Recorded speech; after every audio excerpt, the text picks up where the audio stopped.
स्वागत है आपका आपकी अपनी यूट्यूब चैनल एग्जाम पॉइंट पर। मैं रोज की तरह आज फिर 28 जुलाई 2025 का करंट्स अफेयर लेकर आज 28 जुलाई के जितने भी इम्पोर्टेंट क्वेश्चन बनते हैं उन्हें हम डिस्कस करेंगे, उनके इम्पोर्टेंट फैक्ट भी जानेंगे। दोस्तों, आप किसी भी एग्जाम की तैयारी कर रहे हैं तो ये वीडियो आपके लिए मोस्टफुल रहने वाला है। इस वीडियो के लास्ट में हमने आपके लिए एक क्वेश्चन रखा है जिसका आंसर आप लोग को कमेंट्स बॉक्स में देना है। आइए शुरू करते हैं। पहले नंबर का क्वेश्चन देखते हैं।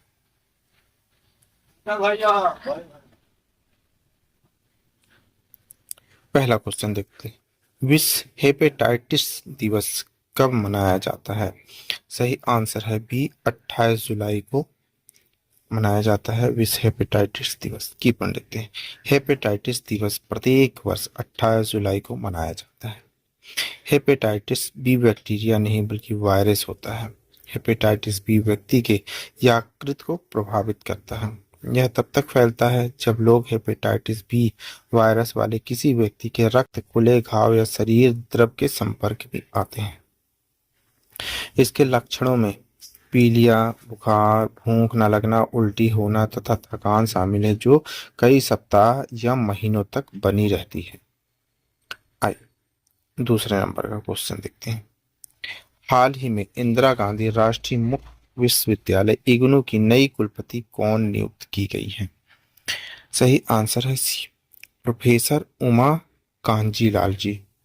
की पढ़ लिखते इंदिरा गांधी राष्ट्रीय मुक्त विश्वविद्यालय में नए कुलपति का नियुक्त हो गया है। प्रोफेसर उमा कांजीलाल को यह कमान सौंपी गई है। इसी के साथ उन्हें इग्नू की पहली महिला कुलपति बनने का गौरव हासिल हुआ। ओपन और डिस्टेंस लर्निंग ओडीएल डिजिटल शिक्षा अकादमिक नेतृत्व में 3 दशकों से अधिक के अनुभव के साथ उनका इस प्रतिष्ठित पद पर आसीन होना समावेशी प्रौद्योगिकी प्रेरित उच्च शिक्षा विभाग के बढ़ते फोकस को दर्शाता है। आइए आगे बढ़ते हैं। तीसरे नंबर का क्वेश्चन।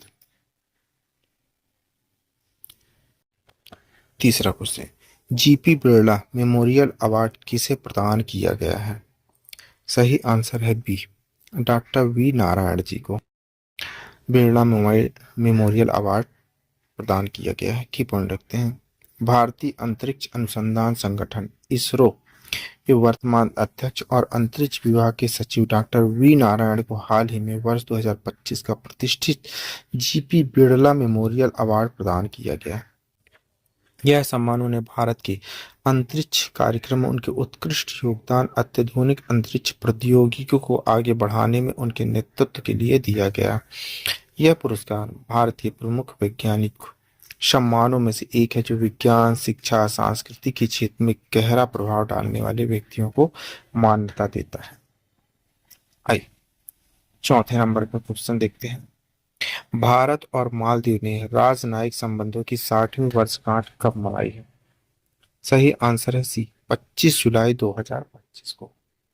की पढ़ने भारत और मालदीव ने 25 जुलाई 2025 को अपने राजनयिक संबंधों की 60वीं वर्षगांठ के उपलक्ष्य में स्मारक डाक टिकटों का विमोचन कर ऐतिहासिक क्षण को चिन्हित किया। इन टिकटों का अनावरण प्रधानमंत्री नरेंद्र मोदी और मालदीव के राष्ट्रपति डॉक्टर मोहम्मद मुइज्जू द्वारा संयुक्त रूप से किया गया। डाक टिकटों में दोनों देशों की साझा समुद्री विरासत की सुंदर झलक देखने को मिलती है। यह प्रतीकात्मक पहल न केवल एक महत्वपूर्ण राजनयिक पड़ाव का स्मरण है बल्कि भारत और मालदीव के बीच सांस्कृतिक, आर्थिक और समुद्री सहयोग की गहराइयों को दर्शाती है। आइए आगे बढ़ते हैं। 5वें नंबर का क्वेश्चन। 5वां क्वेश्चन देखते हैं। भारत की पहली हाइड्रोजन चलित ट्रेन कोच का परीक्षण कहाँ किया गया है? सही आंसर है बी, चेन्नई स्थित इंटीग्रल कोच फैक्ट्री आईसीएफ। की पॉइंट लिखते हैं। भारत ने 25 जुलाई 2025 को चेन्नई स्थित इंटीग्रल कोच फैक्ट्री आईसीएफ में अपने पहले हाइड्रोजन चलित ट्रेन कोच का सफल परीक्षण कर हरित परिवहन के लिए नए युग में प्रवेश किया है। यह महत्वपूर्ण उपलब्धि भारतीय रेल में सतत और स्वच्छ गतिशीलता की दिशा में एक बड़ा कदम है और भारत में उन कुछ चुनिंदा देशों की सूची शामिल करती है जो हाइड्रोजन आधारित रेल प्रौद्योगिकी को अपना रहे हैं। यह पहल भारत के नेट जीरो उत्सर्जन लक्ष्यों को प्राप्त करने, रेलवे बुनियादी ढांचे को स्वच्छ ऊर्जा विकल्पों के साथ आधुनिक बनाने की व्यापक रणनीति का हिस्सा है। आइए आगे बढ़ते हैं, छठे नंबर का क्वेश्चन देखते हैं।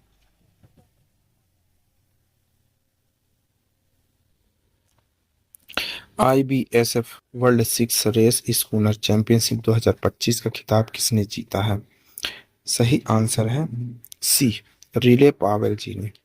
की पॉइंट देखते हैं। IBSF world six race schooner championship 2025 में एक चौंकाने वाले मुकाबले में वेल्स के 16 वर्षीय क्यू खिलाड़ी रिले पावेल ने भारत के दिग्गज स्कूनर खिलाड़ी पंकज आडवाणी को हराकर खिताब जीत लिया।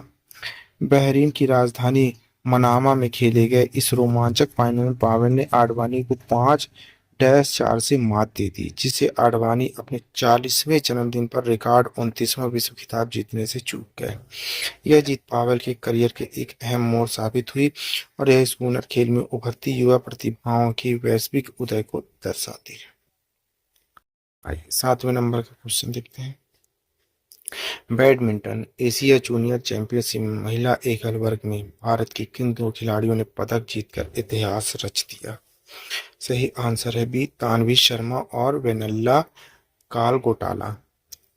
की पॉइंट, भारतीय बैडमिंटन ने बैडमिंटन एशिया जूनियर चैंपियनशिप 2025 में एक ऐतिहासिक उपलब्धि हासिल की है, जहां तानवी शर्मा वेनेला कालगोटाला पहली ऐसी भारतीय जोड़ी बनी जिन्होंने टूर्नामेंट की एक ही संस्करण में महिला एकल वर्ग में 2 पदक जीतकर इतिहास रच दिया। यह अद्वितीय उपलब्धि भारतीय बैडमिंटन इतिहास में उनके नाम दर्ज करती है और एशियाई मंच पर भारत की जूनियर महिला खिलाड़ियों की बढ़ती ताकत को दर्शाती है। आइए आगे बढ़ते हैं, 8वें नंबर का क्वेश्चन देखते हैं।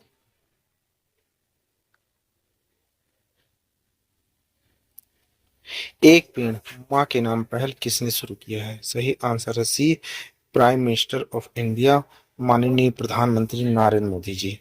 की पॉइंट देखते हैं। प्रधानमंत्री नरेंद्र मोदी ने यूनाइटेड किंगडम की अपनी आधिकारिक यात्रा के दौरान सेंट्री फार्म हाउस में किंग चार्ल्स तृतीय मुलाकात के दौरान उन्होंने किंग चार्ल्स तृतीय को शरद ऋतु में लगाए जाने वाले एक पेड़ उपहार दिया। ये पौधा एक पेड़ माँ के नाम पर्यावरण पहल के तहत भेंट किया गया है। इसका उद्देश्य माताओं के सम्मान में वृक्षारोपण को बढ़ावा देना है।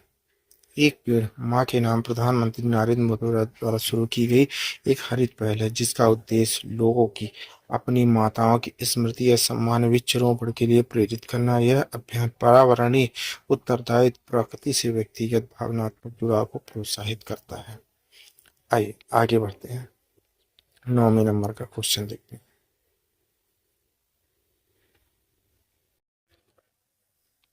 9वां देखते हैं। FISU वर्ल्ड यूनिवर्सिटी गेम का आयोजन किस देश में हुआ है? सही आंसर है डी, जर्मनी में। की पॉइंट देख लेते हैं। भारत ने जर्मनी के राइन रुहान में आयोजित FISU वर्ल्ड यूनिवर्सिटी गेम 2025 में गर्व का क्षण दर्ज किया, जबकि तीरंदाज परनीत कौर कुशल दलाल ने कंपाउंड मिक्स टीम आचार्य इवेंट में देश के लिए पहला स्वर्ण पदक जीता।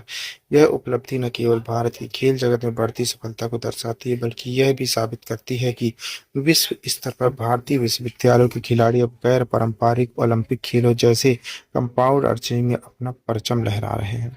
FISU यूनिवर्सिटी गेम, जिसे अक्सर यूनिवर्सिटी कहा जाता है, एक प्रतिष्ठित अंतर्राष्ट्रीय खेल आयोजन है जिसे हर 2 साल में international university sport federation FISU द्वारा आयोजित किया जाता है। 2025 संस्करण 16 से 27 जुलाई तक जर्मनी के 6 शहरों में आयोजित हो रहा है। इस प्रतियोगिता में भारत के लगभग 300 खिलाड़ी विभिन्न खेलों में भाग ले रहे हैं। आगे बढ़ते हैं, 10वें नंबर का क्वेश्चन देखते हैं। हाल ही में किस राज्य सरकार ने बेरोजगार युवाओं के लिए मासिक सहायता योजना शुरू की है? सही आंसर है सी, मध्य प्रदेश। मध्य प्रदेश के CM है मोहन यादव जी। देखिए क्या होता है की पॉइंट देखते हैं। मध्य प्रदेश सरकार ने बेरोजगार युवाओं को कौशल विकास में सहयोग देने के उद्देश्य से एक नई पहल शुरू की है, जिसके तहत औद्योगिक इंटर्नशिप के दौरान युवाओं को मासिक वजीफा दिया जाएगा। महिलाओं को 6,000 और पुरुषों को 5,000। यह योजना राज्य की मौजूदा लाडली बहन योजना का विस्तार मानी जा रही है। इसमें अब पुरुष लाभार्थियों को भी लाडली भाइयों के अनौपचारिक नाम से शामिल किया गया है। यह पहल न केवल युवाओं को आर्थिक सहायता प्रदान करेगी, बल्कि उन्हें उद्योगों से जोड़कर व्यावसायिक प्रशिक्षण, रोजगार के अवसरों को भी सुलभ बनाएगी। आइए 11वें नंबर का क्वेश्चन देखते हैं। Badminton Asia junior championship Bharat के लिए कांस्य पदक किसने जीता है? सही आंसर है बी, तानवी शर्मा और वेनेला कालागोत्रा जी ने। की पढ़े तानवी शर्मा, वेनेला कालागोत्रा ने कांस्य पदक महिला एकल स्वर्ण पदक बैडमिंटन एशिया जूनियर वेनेजुएल चैंपियनशिप 2025 जीता। यह आयोजन सूराकर्ता इंडोनेशिया में हुआ। यह पहली बार है जब टूर्नामेंट की एक ही संस्करण में दो भारतीय महिला एकल खिलाड़ी पोडियम पर समाप्त हुए। यह चैंपियनशिप अंडर 19 खिलाड़ियों के लिए है और बैडमिंटन एशिया द्वारा आयोजित की जाती है। आइए 12वें नंबर का क्वेश्चन देख लेते हैं।